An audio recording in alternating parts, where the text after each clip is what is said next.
ओम जी। जाकी ना फटे विवाई, वो क्या जाने पीर पराई। जिस व्यक्ति को, जो व्यक्ति स्वार्थी है, स्वयं के हितों में जो लगातार जी रहा है, जैसे पशु अपने बारे में ही सोचता है, पशु तुल्य जीवन जो जी रहा है, वो व्यक्ति स्वार्थी है। और वो अगर कहें एक इंसान है तो वो इंसान जिसके भीतर इंसानियत नहीं है, वो इंसान कहलाने लायक भी नहीं है। वो दूसरे के दर्द को पहले इमेजिनेशन में खुद उसको महसूस कर सकता है, देख सकता है, भांप सकता है, जान सकता है, समझ सकता है, वो व्यक्ति वाकई में सज्जन पुरुष है। और ऐसा इंसान समाज के लिए बहुत ही अच्छा होता है।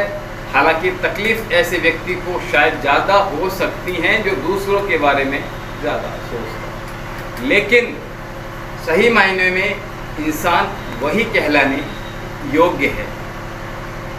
तो व्यक्ति को, अब देखिए, स्वाद की बात करूं तो व्यक्ति अपने रस के चक्कर में सैकड़ों पशुओं को काट कर खा जाता है,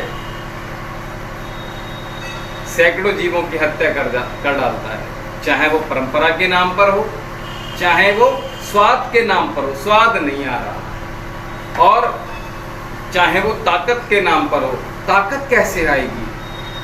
अभी कुछ लोग ये कहते हैं कि जाड़े आएंगे तो हम तो अंडा खा लेते हैं, चाहे वो किसी भी जाति से आ रहे हो, किसी भी धर्म से आ रहे हो, किसी मजहब से आ रहे हो। अंडा को बनने के लिए मुर्गी को कितनी यात्राएं सहनी पड़ती हैं ये शायद नहीं पता। एक मुर्गी वर्ष में कितनी बार अंडे देती है, लेकिन जब आप उस पर लगातार जो दाना डालते हैं औषधि के माध्यम से ताकि वो जल्दी जल्दी अंडे दे सके, तो सोचो वो जो मुर्गी है उसका जीवन कितना कम हो गया। और अगर मुर्गी की बात करूं तो जो नालियां हैं उनमें जो कितनी गंदगी होती है उनको साफ करने के लिए होती है, और हम इतने बुरे मानुष हो गए हैं कि हम उसको ही मार कर खा जा रहे हैं। ये सोचने वाली बात है। बकरा, बकरी, गाय, बैल, कुछ लोग कुत्ता भी खा जाते हैं, कुछ सांप खा रहे हैं, कुछ और जानवर जो हैं समुद्र के जानवर हैं वो भी खा जाते हैं, मछली इत्यादि। कुछ लोग धरती पर हैं जो जीव, उनको खा जाते हैं। कुछ लोग वृक्षों पर हैं पक्षी, उनको भी खा जाते हैं। तो इन सब से बचना है।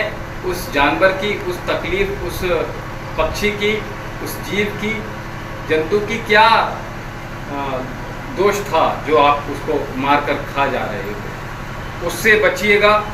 और हम प्रकृति को लगातार निचोड़ रहे हैं, तोड़ रहे हैं, उसको लगातार जला रहे हैं, उसको बर्बाद कर रहे हैं, उससे भी बचना चाहिए। प्रकृति किससे कहे जाकर? आप लगातार उसका दोहन कर रहे हैं, नदियों का दोहन कर लिया, नदियां खत्म कर कर आपने उस पर अपने घर बना लिए, आपने धरती को, खेतों को खत्म करके आपने उस पर मकान बना लिए। इतना मकान, देखिए मकान की बात करूं तो एक व्यक्ति पर लगभग कुछ नहीं तो कम से कम 2 से 3 मकान तो होते ही हैं। एक गांव में मकान है, एक शहर में मकान है, जहां बच्चा पढ़ने गया वहां भी मकान ले लिया, अब जहां जॉब करी उसने वहां भी मकान ले लिया। तो इतनी सारी प्रॉपर्टी, बच्चा एक ही है लेकिन प्रॉपर्टी आप 4 जगह पाल सकते हो। अब सोचो वो एक जगह पर कितने लोग रह सकते हैं। तो इस पर भी विचार कीजिएगा। हमें दूसरों की तकलीफ, इस प्रकृति की तकलीफ भी समझनी ज़रूरी है। नहीं समझेंगे तो ये धरती तो वैसे ही जल रही है, ख़त्म हो जाएगी, और आने वाले कुछ वर्षों में ये मनुष्य के रहने योग्य ही नहीं रह जाएगी। तो इसलिए हमें दया भाव अपने भीतर जागृत करनी पड़ेगी, चाहे वो मनुष्य के प्रति हो, चाहे मनुष्य की जीवों के प्रति हो, चाहे मनुष्य की इस प्रकृति के प्रति हो, चाहे इस मनुष्य की पृथ्वी के प्रति हो, तो हमें इसको समझने की बहुत ज़्यादा आवश्यकता है।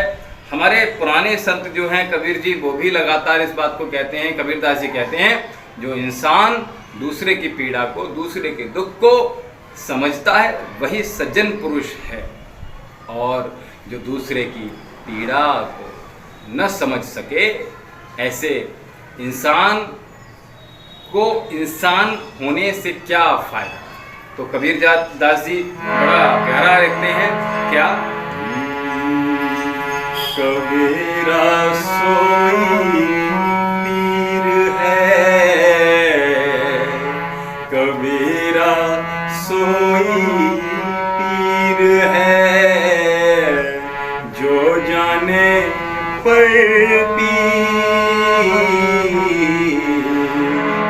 कबीरा सोई पीर है, जो जाने पर पीर, जो पर पीर ना जानही, सो का पीर में पीर कबीरा, सो का पीर